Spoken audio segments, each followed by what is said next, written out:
Jay Kaminski here to talk to you about the new AAE Gold Micro Plunger. It's all new and improved, as you can see right here by this gold label.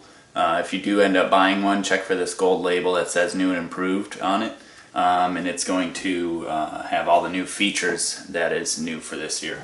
So inside the package you're going to find the plunger itself, which is already pre-built with the medium spring, and then you're going to find a bag with 2 extra springs, a light and a heavy spring, as well as an extra tip, or an extra stem, and an extra O-ring. So the O-ring, what it does is you can see a shoulder right here, and the shoulder will butt up against a riser and keep your center shot the same, but this O-ring is just a little bit thicker, so that way when you're tightening it down, it grips against the riser. Even though you bottomed it out, it grips against the riser enough that it won't vibrate loose, so you don't have to constantly take a tool out to tighten it, or when you're breaking it down, breaking your bow down to put it in your case, you don't have to take a tool out to loosen it, you just loosen it by hand. Because all you need to do is hand tighten it, and that O-ring is going to keep enough tension against the bow for it to not loosen. So, new for this year, a couple of new features that you're going to notice. The first thing you'll see is it looks different. We have numbers all the way around the click adjustment, as well as the tension adjustment here, so we can always set the same tension. Say if I want to go to 4.2, I can go get another, you can see here there's a 4, there's graduated lines, 0.2. I can go get another plunger off the shelf that's identical to this and get the same exact tension every single time, so it won't be any different than my primary plunger if this was my backup plunger. Also new for this year is new spring tension profiles. It's a more acceptable profile for what everybody is using currently. The one that comes inside the plunger is the medium plunger, and I think 80 to 90% of the people are going to be using this medium tension spring. You might go to the light tension spring when you go indoors, and maybe if you're shooting 52 pounds plus with a 350 spine X10, you'll go for the heavy spring, maybe, depending on your tune. Probably the biggest improvement over anything else inside the plunger is the carbon stem. It's a hollow carbon tube, much like an arrow is, with aluminum tips on both ends, one to hold the spring on the inside and one that sits against your arrow on the outside. Now that comes in the extra one here is a plastic tip one, the one that rubs against the arrow. You can see it's white as opposed to black here. Now this one is used for aluminum arrows and this one is used for carbon arrows. So the next important thing that's new for this year is the internal parts that move and how little they weigh. So this is the biter plunger stem, which is going to be probably the most popular plunger in the world. If I weigh it on my zeroed grain scale, you can see it's 13.6, 13.8 grains. Now this is the original AAE Gold Plunger stem. It's a solid steel stem with a brass tip on it, and you'll see it weighs quite a bit. It'll weigh in the 48.4 grain range. Then through the process of prototyping, we started lightening the stems. So here's one of our prototype stems that was 16 grains, but now this is a production stem. This is the actual stem that I showed you in that other plunger. It's a carbon stem, hollow tube with aluminum tips both inside and out. It's only 10 grains, so it's lighter than the biter. Now if I weigh the aluminum arrow stem, so it's still a carbon stem and aluminum internal tip, but now a plastic external tip for use on aluminum arrows, we're down at 9.0 grains. So what's important about this, in theory, it's not, you can't quite prove it other than going and actually shooting the plunger, which I have done, obviously, is in my testing, that I found the lighter plunger stem equals more forgiveness on the target. So the biter plunger stem, when I was shooting the biter plunger, it's just shot better than I could get any other plunger to shoot on the market, and it's because it has such a unique and a very lightweight plunger stem. But after reducing the weight from the original AAE Gold Plunger from 48 grains down to 16 grains, I could see a giant performance benefit. The forgiveness was just so much more. Now what forgiveness is if you're shooting perfect shots, shot after shot, the arrows are going to go in the middle regardless of how your bow is tuned and regardless of how your bow is set up. But then once you start making mistakes, you know, it could be a pluck, it could be a collapse, it could be just tiny little inconsistencies in the way you're releasing, Could be because it was 90 degrees when you got up and started shooting, and it was 105 degrees after 4 hours out in the sun. It got hotter, and your tab just changing, your fingers are changing, things like that. It's going to allow you to continue to shoot tight groups even with mistakes. So I found the lighter the plunger stem, so the lighter the internal moving parts that move back and forth when the arrow flexes against it, that equals more forgiveness downrange. Possibly the most important thing from a consumer standpoint of this new AAE Gold Plunger is that it does not wear arrows. So if you have two surfaces that are rubbing together, one surface is going to wear eventually. Now, here is a biter plunger stem that I shot for years, and you can see that the end of it here is still perfectly flat.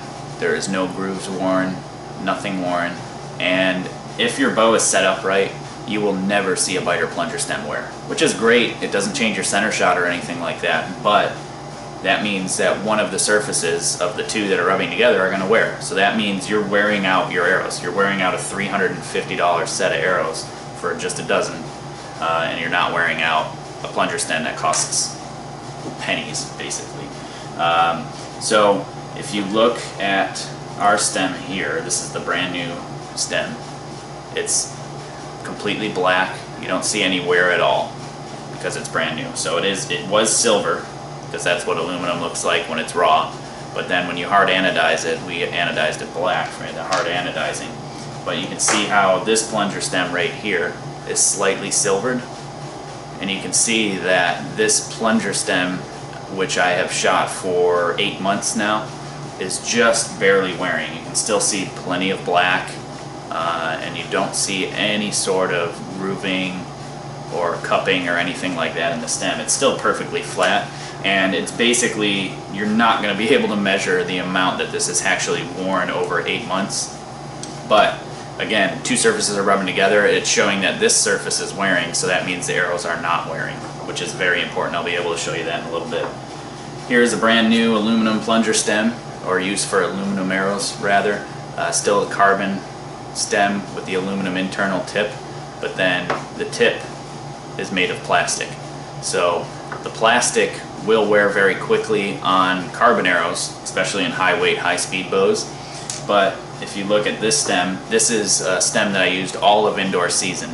You can't, it's a little bit shinier. I'm not sure if you can see it in the video, but in person you can tell it's been basically polished by the aluminum arrow. And then you look at this stem and you still, again, like I said, you don't see any cupping, you don't see any sort of grooving from arrows wearing it, but it is still perfectly flat. So before I get into the X10s and showing you how much or how little the arrows wear with different plungers, I just wanted to show you on an aluminum arrow. So you can see here, it's an Easton X7, and typically they're anodized black, or like this one on the X23 model, it's anodized silver. But so it should be black, but as you can see, this arrow has been shot a whole lot with the plunger in the same position. So the contact point, as you can see, is only from here to here. It stops, the arrow leaves the bow at this point. It's not touching the plunger, at least. So this is kind of an extreme case that has been shot a long time on this one position. But you can see at one point this arrow was actually shot in a different position, and you can see the line that's right here. Now that line, that'll probably, after a day to 2 days of shooting, that will show up. So this is after months of shooting in the same position. Now on this aluminum, or this X23, you might be able to see some grooves right in this area. Some different coloration changes. I think it's pretty hard to see on the camera. With the light in the right position, again right in here, you might see certain variations of the color, maybe right about there. At least I can see it in person. There's a big, not a big groove, but a different coloration change right there, and that's from wear. Now why is this important? Well, I have seen in my personal experience, again, 2 to 3 days I wear out a set of arrows to my standards, to where they're not shooting 297 plus out of 300. As soon as I see my score starting to dip, and like I said, if I'm shooting those same 3 arrows about 100, maybe 75 to 100 times each per day and do a very soft bail, I will have to retune my bow in about 3 days in order to get them to shoot good again. I have to rotate the arrow, put the plunger in a different spot, retune the bow, and then it works great for 3 more days until they wear out again. Now, the general consumer who does not shoot that amount of arrows will not need to retune that often because they're not shooting that volume of arrows. But it is still an important thing to keep into consideration. Again, this is like $100 set of arrows, and our AAE plunger stem is a fifth of that to replace. I'm going to get into X10s and to show you how much plungers can wear arrows. So this is a brand new arrow. I haven't even put in points. You can see some points are laying right here with some glue. I just haven't done it after like a month. But this is a brand new arrow. You can see the label is perfectly intact. There's nothing wrong with it.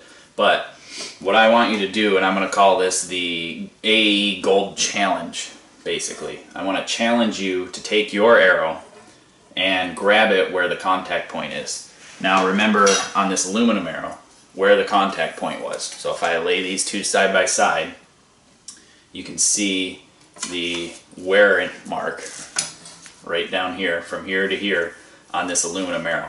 So if you grab your carbon arrow, your X10, whatever you may use, in this position where this contact point is. So this is where the plunger sits at full draw, and then it's roughly 2 to 3 inches of contact point before the arrow bends away from the bow. So somewhere in this range, you're going to feel something, possibly.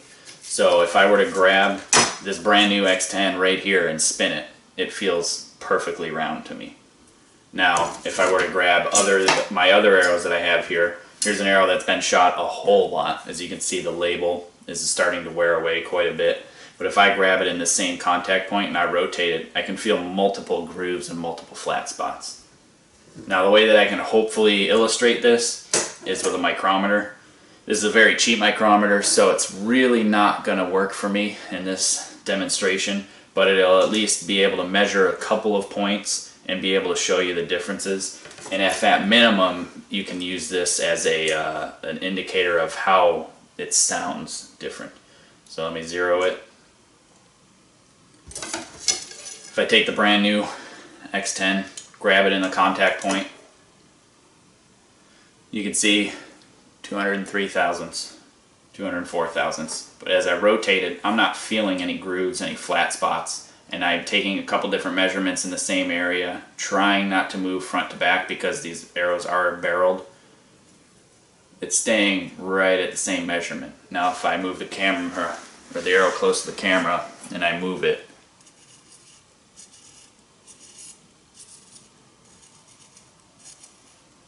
you can hear how the sound is pretty much the same. There's no difference in sound as I'm rotating it.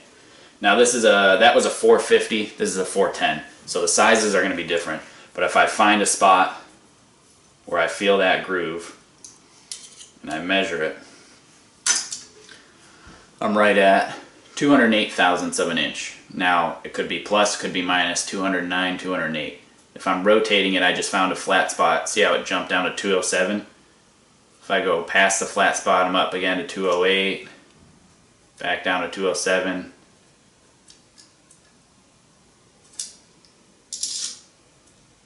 210. So you can see there's a lot of variances in size in this arrow. Now if I were to grab it here and I were to spin it, I can very easily feel some sort of grooves or flat spots worn into the arrow. Now here I'll rotate it for you to demonstrate the sound.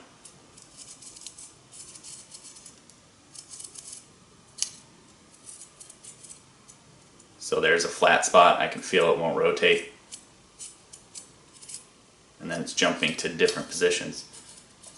So for me as a high level archer, shooting at high levels of arrows, volumes of arrows, a dozen X10s, if I were to shoot them consistently about 200-ish shots a day, maybe 5 to 6 days a week, I will wear out to my standards, meaning these arrows just will not group the same, they won't perform the same, they won't shoot the same scores, even while retuning throughout that period of time. probably in 6 months, 6 to 8 months at the very, very most will I get out of a set of X10s before they just don't perform the same to me. Now, it is not caused by the arrow. It's not the arrow's fault. It's by a plunger. It's a plunger stem that is not rubbing against this surface, and one surface is wearing a $350 set of arrows, not a $20 plunger tip. So if I grab an arrow that I shot at the Olympics, again with a biter plunger stem, find the spot that it's wearing, I can measure it. It's jumping again between 203, 202, 205. You can see that it's changing. So this is an arrow I shot at the Olympics. You can see, or here, flat spot, flat spot. It's just one flat spot, but it's two different surfaces it's pushing against. You can hear that different sounds, right? You may have to use headphones to actually hear it, but it is making a difference. So, let's see. This is an arrow I only shot 10 days at World Championships. I actually built them and fletched them while at World Championships last time around. Again, so 200 and... it's jumping around, but again, I'll just do the sound.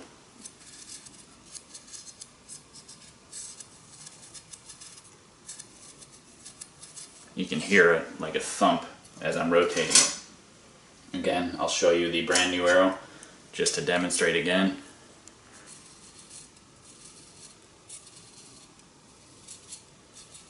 No change in sound other than when I'm starting and stopping.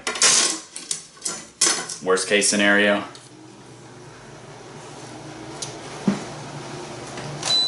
Sorry, gotta turn the AC off. Worst case scenario, long time shooting this arrow.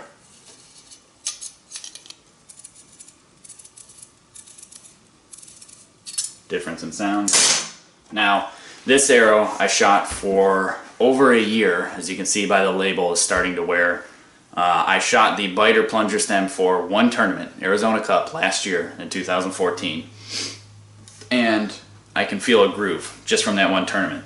Just like that other arrow at World Championships that was only used for 10 days. But there's a little bit less of a groove because I didn't shoot as long at Arizona Cup. So again, I can show you. Let me find a good spot. Okay.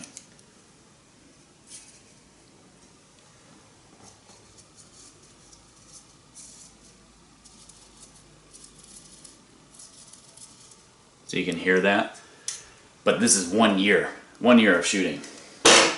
The other one that was 10 days was much worse. And then this arrow, the arrow at the Olympics was probably a couple months old. And then this arrow again, like I said, worst case scenario.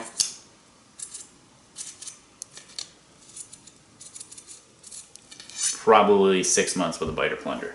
So, like I said, big difference. Now this arrow, as you can see, it's a lot newer than the last one that I just showed you that's over a year old, but this one is still 4 to 5 months old, I believe. This is one I've been shooting this year so far.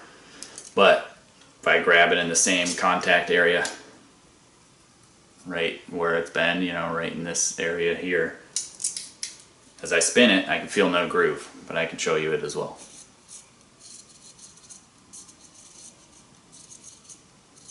So it's just like the brand new arrow. You can't hear a groove.